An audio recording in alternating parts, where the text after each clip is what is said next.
پوچھا گیا عقل کیا ہے؟ معصوم نے ارشاد فرمایا العقل ما عبد بہ الرحمن واکتسب بہ الجنان، وہ ہے کہ جس سے رحمان کی عبادت کی جائے۔ بندگی اور عقل کا گہرا تعلق ہے۔ عقل وہ ہے کہ جس سے رحمان کی عبادت کی جائے اور جنت کمائی جائے۔ اور یہ بات میری طرف متوجہ رہیے گا، عقل وہ ہے کہ جس سے رحمان کی عبادت کی جائے اور جنت کمائی جائے۔ عقل کے 3 درجے ہیں۔ عقل کیا ہے؟ العقل ما عبد بہ الرحمن واکتسب بہ الجنان، عقل وہ ہے کہ جس سے رحمان کی عبادت کی جائے اور جس کے ذریعے جنت کمائی جائے۔ عقل اور بندگی کا گہرا تعلق ہے۔ بندگی اور عقل کا گہرا تعلق ہے۔ عقل کے 3 درجے ہیں۔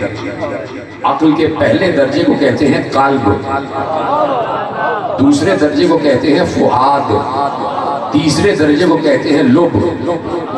ٹھیک ہے؟ عقل کے 3 درجے۔ پہلا درجہ عقل کا ہے قلب۔ یہ قلب جو ہے اس کا کام ہے سوچنا، اس کا کام ہے غور و فکر کرنا۔ سوچتا دماغ نہیں ہے، سوچتا ہے دل۔ غور و فکر دل سے ہوتا ہے۔ اچھا، آپ کو کچھ اور بتایا گیا اس لیے چپ ہیں آپ۔ ہمیں یہ بتایا گیا کہ سوچتا ہے دماغ، غور و فکر کرتا ہے دماغ، لیکن اصل میں سوچتا ہے قلب۔ سوچنے کا تعلق ہے قلب سے۔ دوں دلیل، سورہ محمد میں ارشاد فرمایا افلا یتدبرون القرآن ام علی قلوب اقفالها، تم قرآن میں غور و فکر کیوں نہیں کرتے؟ کیا تمہارے دلوں میں تالے لگے ہوئے ہیں؟ تو قلب کا کام ہے سوچنا۔ عقل کا پہلا درجہ ہے قلب، دل سوچتا ہے، غور و فکر کرتا ہے۔ دماغ کا کیا کام ہے؟ دماغ ایک میموری کارڈ ہے۔ حواس خمسہ جہاں سے بھی معلومات اکٹھا کرتے ہیں وہ دماغ میں اسٹور ہو جاتی ہے۔ دماغ ایک میموری کارڈ کی صورت میں آپ کے جسم پر محفوظ ہے اور بنا ہوا ہے۔ جہاں جہاں سے میموری ملتی ہے، جہاں جہاں سے بھی آپ کو انفارمیشن ملتی ہے وہ دماغ میں اکٹھا ہونا شروع ہو جاتا ہے۔ اور جب کسی بھی معاملے پر کوئی معاملہ غور طلب ہوتا ہے تو دل ایکٹیو ہوتا ہے اور دل دماغ سے کہتا ہے مجھے معلومات چاہیے۔ دل دماغ سے کہتا ہے مجھے معلومات چاہیے، اور دماغ دل کو معلومات پہنچاتا ہے اور دل سوچنا شروع کرتا ہے۔ دل سوچنا شروع کرتا ہے، دل غور و فکر کرنا شروع کرتا ہے۔ اسی لیے کہہ دیا تھا کہ لہم قلوب لا یفقہون بہا، ان کے پاس قلب تو ہیں لیکن یہ سوچتے نہیں ہیں۔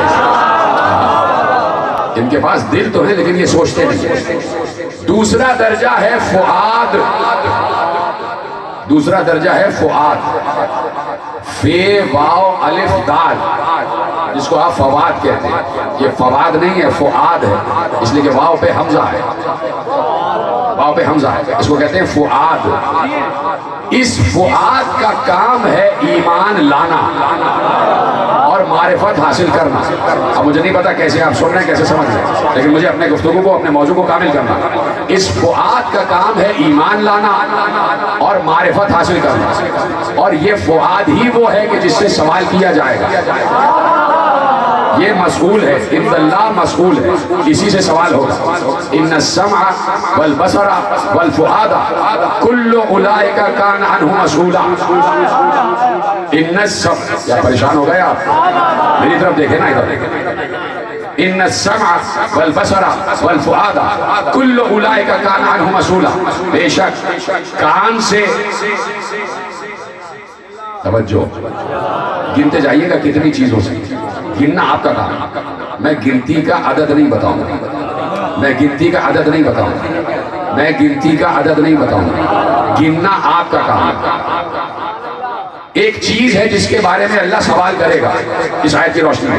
کوئی چیز ہے جس کے بارے میں خوش ہو جائیں گے آپ کے چہرے پہ مسکراہٹ آ جائے گی، بتاوے سے کہہ رہا ہوں۔ کوئی شے ہے جس کے بارے میں اللہ سوال کرے گا، اب وہ شے بھی آپ کے ذہن میں فوراً آ جائے گی جب میں گنتی کا اعلان کروں گا۔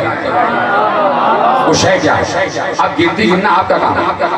کوئی شے ہے جس کے بارے میں اللہ سوال کرے گا۔ ان السمع والبصر والفؤاد کل اولئک کان عنہ مسئولا، بے شک کان سے، گنیے، کان سے، آنکھ سے اور فؤاد سے سوال ہوگا۔ کہا ہے یہ فؤاد ہے، فؤاد کا کام ہے ایمان لانا، فؤاد کا کام ہے معرفت حاصل کرنا. یہ فؤاد ہی دیکھتا، یہ فؤاد ہی سمجھتا ہے، یہ فؤاد ہی سمجھاتا ہے، یہ فؤاد ہی ہوتا ہے. قلب کے اندر ایک اور چیز ہے فؤاد، یہ فؤاد ہی دیکھتا ہے، یہ فؤاد ہی سمجھاتا ہے، یہ فؤاد ہی سمجھتا ہے، یہ فؤاد ہی یقین کی منزل پر لاتا ہے، یہ فؤاد ہی کذب کو دور کرتا ہے، یہ فؤاد ہی جھوٹ کو دور کرتا ہے، یہ فؤاد ہی بے یقینی کو دور کرتا ہے. ایک بار اللہ نے کہا، لفظ ہے نا فؤاد، فؤاد کا لفظ یاد رہے گا، یاد رہے گا، فؤاد کا لفظ یاد رہے گا. ایک بار اللہ نے کہا، موضوع سمجھ رہا ہے، وَالنَّجْمِ إِذَا هَوَىٰ مَا ضَلَّ صَاحِبُكُمْ وَمَا غَوَىٰ وَمَا يَنطِقُ عَنِ الْهَوَىٰ إِنْ هُوَ إِلَّا وَحْيٌ يُوحَىٰ عَلَّمَهُ شَدِيدُ الْقُوَىٰ ذُو مِرَّةٍ فَاسْتَوَىٰ وَهُوَ بِالْأُفُقِ الْأَعْلَىٰ ثُمَّ دَنَا فَتَدَلَّىٰ فَكَانَ قَابَ قَوْسَيْنِ أَوْ أَدْنَىٰ فَأَوْحَىٰ إِلَىٰ عَبْدِهِ مَا أَوْحَىٰ مَا كَذَبَ الْفُؤَادُ مَا رَأَىٰ أَفَتُمَارُونَهُ عَلَىٰ مَا يَرَىٰ لَقَدْ رَآهُ نَزْلَةً أُخْرَىٰ عِندَ سِدْرَةِ الْمُنتَهَىٰ عِندَهَا جَنَّةُ الْمَأْوَىٰ إِذْ يَغْشَى السِّدْرَةَ مَا يَغْشَىٰ مَا زَاغَ الْبَصَرُ وَمَا طَغَىٰ لَقَدْ رَآ مِنْ آيَاتِ رَبِّهِ الْكُبْرَىٰ. کہا مجھے ستارے کے اترنے کی قسم، تمہارا صاحب دیوانہ نہیں ہوا ہے. یہ جو کہتا ہے میری مرضی سے کہتا ہے، وہی سے کہتا ہے. میں نے اسے ایک شدید علم والے کے ذریعے سے علم عطا کیا ہے. میں نے اسے راتوں رات بلند کیا. یہ افق اعلیٰ سے بلند ہوتا گیا جہاں تک کہ قاب قوسین کی منزل پر آ گیا. اب تو معبود میں اتنا فاصلہ تھا کہ کچھ بھی فاصلہ نہ تھا. وہاں پر قاب قوسین پر اس محبوب نے کسی کو دیکھا. جسے دیکھا فؤاد نے کہا بالکل صحیح دیکھا. مَا كَذَبَ الْفُؤَادُ مَا رَآ، وہاں اس نے کسی کو دیکھا. أَفَتُمَارُونَهُ عَلَىٰ مَا يَرَىٰ، تم اس بات پر جھگڑتے ہو کہ اس نے وہاں کیا دیکھا؟ تم اس بات پر بحث کرتے ہو کہ اس نے وہاں کیا دیکھا؟ کہا جو دیکھا بالکل صحیح دیکھا، جسے دیکھا بالکل صحیح دیکھا. مَا زَاغَ الْبَصَرُ وَمَا طَغَىٰ، آنکھ نے بھی تکذیب نہیں کی، دل نے بھی نہیں جھٹلایا، دل نے بھی نہیں جھٹلایا. آنکھ نے بھی تصدیق کی، آنکھ نے بھی کجی نہیں کی، جہاں تھی وہیں لگی رہی. کسی کو دیکھ رہا تھا، کسی کو دیکھ رہا تھا، کسی کو دیکھ رہا تھا. کائنات کی ہر شے، زمین سے لے کے آسمان تک، چاند سے لے کے سورج تک، ستاروں سے لے کے سریا تک، سب اللہ کی آیتیں ہیں. ختم ہو رہی ہے بات، سب اللہ کی آیتیں ہیں. اور یہ ساری کی ساری آیتیں ایک آیت کی وجہ سے، اور اس آیت کا نام ہے مصطفیٰ. تو کائنات کی سب سے بڑی آیت کا نام ہے مصطفیٰ. بولیے ہاں.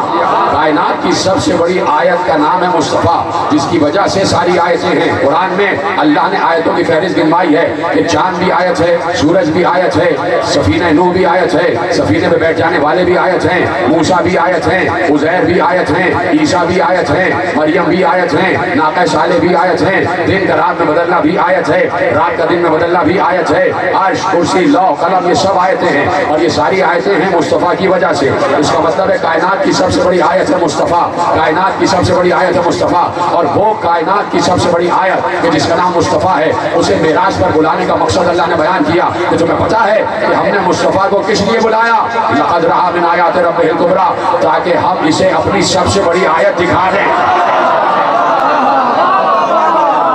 تاکہ اسے ہم سب سے بڑی آیت دکھا دیں، سب سے بڑی آیت دکھا دیں. مَا زَاغَ الْبَصَرُ وَمَا طَغَىٰ، آنکھ نے بھی نہیں جھٹلایا. مَا كَذَبَ الْفُؤَادُ مَا رَآ، دل نے، فؤاد نے جھٹلایا نہیں جو دیکھ رہا تھا، جو دیکھ رہا تھا، جو دیکھ رہا تھا.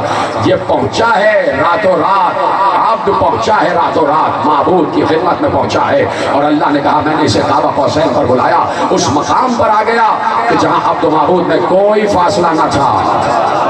موضوع سمجھ رہا ہے؟ جہاں عبد و معبود میں کوئی فاصلہ نہ تھا. وَكَانَ قَابَ قَوْسَيْنِ أَوْ أَدْنَىٰ، بس اتنا فاصلہ تھا کہ کچھ فاصلہ نہ تھا. 2 کمانوں کا فاصلہ، 2 کمانوں کا فاصلہ. ایک لفظ کہتے ہو نا اِنَّا لِلَّهِ وَإِنَّا إِلَيْهِ رَاجِعُونَ، ہے نا؟ لفظ کہتے ہو نا ہم اللہ ہی کی طرف سے ہیں اور ہمیں اللہ ہی کی طرف پلٹ کر جانا ہے. لفظ کو لفظ سے جوڑ رہا ہوں، آیت کو آیت سے ملا رہا ہوں. وَكَانَ قَابَ قَوْسَيْنِ أَوْ أَدْنَىٰ، بس 2 کمانوں کا فاصلہ رہ گیا. اب تو معبود میں میرے تو رونگٹے کھڑے ہو جاتے، پتہ نہیں آپ وہاں پہنچتے کہ نہیں پہنچتے. اب تو معبود میں 2 کمانوں کا فاصلہ رہ گیا، اس سے بھی کم فاصلہ رہ گیا.